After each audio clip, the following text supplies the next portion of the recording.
সম্মানিত সুধী, আশা করছি সবাই ভালো আছেন, সুস্থ আছেন। দেশ এবং দেশের বাইরে বিশ্বের বিভিন্ন প্রান্ত থেকে যারা আমার এই ভিডিওটি দেখছেন তাদেরকে আমি জানাচ্ছি আমার পক্ষ থেকে আন্তরিক শুভেচ্ছা। আমি অ্যাডভোকেট আশেক এলাহি। আজকে একটি প্রয়োজনীয় বিষয় নিয়ে কথা বলবো, সেটি হচ্ছে যে সাধারণত আমাদের দেশে এজমালি সম্পত্তি, ওয়ারিশ সম্পত্তি, কোনো ব্যক্তি মারা যাওয়ার পর ওয়ারিশগণের মধ্যে একাধিক ওয়ারিশ যখন থাকে তাদের মধ্যে সেই সম্পত্তিটি বন্টন হয়ে থাকে। সেই বন্টনটা দুইভাবে হয়ে থাকে, যে আপোষ মূলে এবং বিজ্ঞ আদালতের মাধ্যমে। এই বন্টন দলিলের করার পর বা আপোষ হওয়ার পর, তাদের মধ্যে বন্টন হওয়ার পর একটি বিষয়ে কখনো কখনো জটিলতা দেখা দেয়। সেটি কি? সেটি হচ্ছে যে এই বন্টিত সম্পত্তি, এজমালি সম্পত্তি, এই সম্পত্তির দখল হস্তান্তরের বিষয়ে, এই দখলটি কে দিবেন, কে কাকে দিবেন, এটি নিয়ে একটা জটিলতা তৈরি হয়। আজকে এই বিষয়টি নিয়ে কথা বলবো যে এটি কি হতে পারে।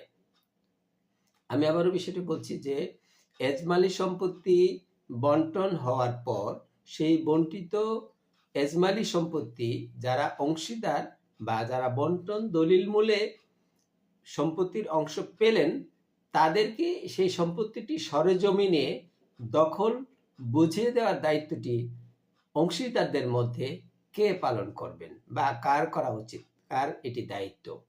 কখনো কখনো এইটি নিয়ে জটিলতা সৃষ্টি হয়। আজকে এই বিষয়ে কথা বলবো। সাধারণত আমরা দেখি যখন কোনো সম্পত্তি রেজিস্ট্রেশন হয়, হস্তান্তর হয়, সেটা হতে পারে সাব কবলার মাধ্যমে, হেবা দলিলের মাধ্যমে, বন্টন দলিলের মাধ্যমে, অথবা অন্য কোনোভাবে রেজিস্ট্রেশন হয়ে হস্তান্তর হতে পারে। সেই ক্ষেত্রে যিনি দাতা তিনি গ্রহীতাকে সেই সম্পত্তি সরেজমিনে বুঝিয়ে দেন, অর্থাৎ সম্পত্তি আমিন এনে মেপে দেন। কখনো নিচে গিয়ে যদি সেটি স্থাবর সম্পত্তি বাড়িঘর হয়ে থাকে চাবি হস্তান্তর করেন। এমনভাবে দাতা গ্রহীতাকে এটি হস্তান্তর করেন এবং এটি হচ্ছে দাতার একটি দায়িত্ব, আইনগত কর্তব্য, যে গ্রহীতাকে সুস্পষ্টভাবে বুঝিয়ে দিবে। অনেক সময় দেখা যায় যে কোনো সম্পদ ক্রয় বিক্রয়ের ক্ষেত্রে এটি বায়না করার পর দাতা গ্রহীতাকে সরেজমিনে গিয়ে আমিন নিয়ে প্রয়োজনে আশেপাশের লোকজনকে, অর্থাৎ এই জমির চারপাশে যারা মালিক আছেন তাদেরকে ডেকে তাদেরকে দেখিয়ে তিনি সেটি আমিন দিয়ে মেপে তাকে দখলটা হস্তান্তর করেন এবং গ্রহীতা সেই সম্পদের মধ্যে তার নিজস্ব নাম সম্বলিত সাইনবোর্ড বসান যে তিনি যে মালিক হলেন। পরবর্তী সময়ে নির্দিষ্ট সময় পরে রেজিস্ট্রেশন হওয়ার পরে এটি ব্যবহার উপযোগী হয়ে যায় বা বায়না সূত্রেও ভোগ করে। কোথাও আমরা লেখা দেখি যে বায়না সূত্রের মালিক। এখন প্রশ্ন হচ্ছে, এই বন্টন দলিলে যিনি দাতা, আসলে আলাদা করে কেউ দাতা নেই, সবাই গ্রহীতা, সবাই দাতা। এখানে যে একজন আরেকজনকে বুঝিয়ে দেওয়ার কোনো সুযোগ নেই। তাহলে এই দলিল সম্পাদন হওয়ার পর অথবা এই আপোষ হওয়ার পর এই অবন্টিত সম্পত্তি, যৌথ সম্পত্তি কে কাকে বুঝিয়ে দিবেন, এই বিষয়ে যৌক্তিক ব্যাখ্যাটা হচ্ছে এই যে যৌথ সম্পত্তিটি, এই যৌথ সম্পত্তিটি বন্টনের আগ পর্যন্ত যিনি বা যে ব্যবহার করতেন, ভোগ করতেন, তার দায়িত্ব হচ্ছে অন্য সকল অংশীদারকে তাদের সুনির্দিষ্ট অংশ সুনির্দিষ্টভাবে বুঝিয়ে দেওয়া। এর সাথে রয়েছে আরো একটি বিষয়, সেটি হচ্ছে যে এই সম্পত্তির যাবতীয় দলিল, পর্চা ইত্যাদি যার কাছে থাকবে তিনিও তার কপি অথবা যার যেটি পাওয়ার সেটি তাকে বুঝিয়ে দেওয়ার দায়িত্ব তার। যেই সম্পত্তিটি বন্টিত হলো, অনেক সময় দেখা যায় যে কোনো ব্যক্তি জীবিত অবস্থায়, তিনি পুরুষ অথবা নারী হতে পারেন, তিনি বৃদ্ধ হয়ে গেলেন, অনেক দিন পর্যন্ত তিনি চলাফেরায় অক্ষম হতে পারেন। সেই ক্ষেত্রে তার পক্ষে তার ছেলে অথবা মেয়ে বা পরিবারের কেউ এই দায়িত্বটি পালন করে থাকেন, অর্থাৎ তার কাছে গচ্ছিত থাকে সেই যৌথ সম্পত্তির দলিল, কাগজপত্র, এমনকি সেই সম্পত্তিও তার ভোগ, দখল, ব্যবহারের মধ্যে থাকে সম্পদসমূহ।